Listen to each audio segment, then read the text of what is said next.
शनि वक्री दृष्टि में चमक भाग्य जुलाई शेषर बदल किछि राशिंकर भाग्य राते राति होइजिबे मालामाल।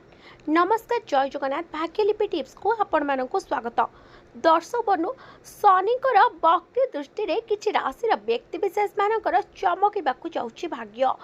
जुलाई शेष सप्ताह एमानकर भाग्य बदलिबो। तेबे दर्शक बंधु, केउ राशि भाग्य बदलवा जाउछि से संपर्क में यह वीडियो रे अधिक आलोचना करबा। वीडियोटी आरंभ करिया पूर्व छोट अनुरोध, आपण मन जदि आम चैनल को नुआ आछंती तेबे चैनल को सब्सक्राइब करि पाखर थिबा बेल आइकन को प्रेस करि दियंतु।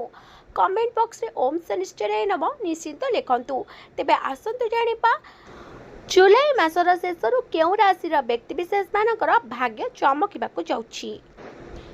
जुलाई 27 रु शनि मीन राशि रे वक्री हेबे। यह किछि राशि पई शुभ हेबो, जेपरिक वृष, मिथुन, बिछा एवं कुंभ।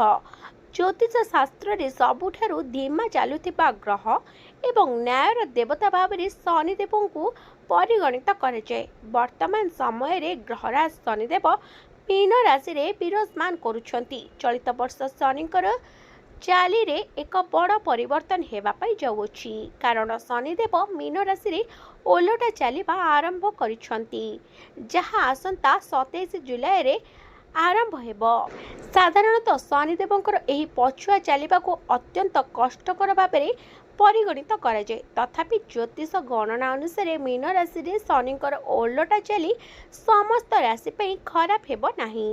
एही समय मध्यरी ग्रहर विशेष स्थिति जो किछि भाग्यशाली राशि क्यारियर, व्यवसाय और आर्थिक क्षेत्र में भल सफलता पाइबे। तेबे आसंतु जानिबा शनिकर एही पछकु चाली केउ राशि को विशेष भाव में प्रभाव पकाइबो। शनिकर ओलटा चली वृष राशि व्यक्ति विशेष आशीर्वाद साब्यस्त हेबाकू जाउछि। आपणक आय रे अप्रत्याशित वृद्धि हेबार बहुत संभावना रहुछि। दीर्घ दिन अटकी रहितबा पांठिरु पुनरुद्धार हेबो। चाकरी करुथिबा व्यक्ति माने एही समय रे पदोन्नति किंबा इच्छित स्थान रे रही पारंती। आपणकर सामाजिक प्रतिष्ठा वृद्धि पाइबो। द्वितीय राशिटी हेउछि मिथुन राशि। मिथुन राशि व्यक्तिंक पई शनि दशम लग्न रे ओ कर्म घरे पछकु रहिबे। जदि आपण एक नूतन व्यवसाय आरंभ करने को चिंता करुछंती तेबे एहा आपणक पई एक उपयुक्त समय रहिबो। पुराना निवेश रो मध्य यथेष्ट लाभ आशा करा जाउछि। एही समय रे आपण पैतृक संपत्ति संबंधी गुरुत्वपूर्ण लाभ अनुभव करि पारंती। पारिवारिक विवादर समाधान हेबो। तृतीय राशिटी होछि बिछा राशि। बिछा राशि लोकों पाई शनिकर एही ओलटा चली मानसिक चापरू मुक्ति आनीदेव। मास किंबा वर्ष वर्ष धरी पड़ी रही कार्यगुड़िक एवं शीघ्र समाप्त होगा आरंभ हेबो। जो माने विदेश भ्रमण किंबा विदेश कंपनी सहित काम करिवार स्वप्न देखुछंती से माने किछि भल खबर पाई पारंती। वैवाहिक प्रस्ताव फाइनल आपण मानकर एही समय रे होई पारे।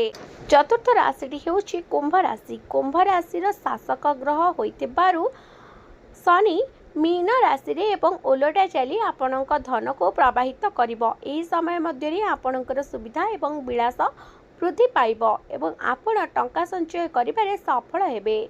आपणकर जोगाजोग दक्षता सुदृढ़ हेबो, जहा आपणको कार्यस्थल रे लोकमानको प्रभावित करिबारे सहाय्य करिवो। शनिकर ओलटा चली समय रे शुभ फल वृद्धि करिबा पई नकारात्मक प्रभाव को ह्रास करिबा पई केतेक उपाय आपण आपणाई पारंती। प्रत्येक शनिवार संध्यारे ओस्त गछ तले सोरिष तेल दीप जाली हनुमान चालीसा पाठ करंतु। सत्कर्म एवं सत् मार्ग रे रुहंतु। निराश्रय और निस्सहाय लोकों को साध्य मते सहाय्य करने को चेष्टा करंतु। शनि आपणक उपरे प्रसन्न हेबे।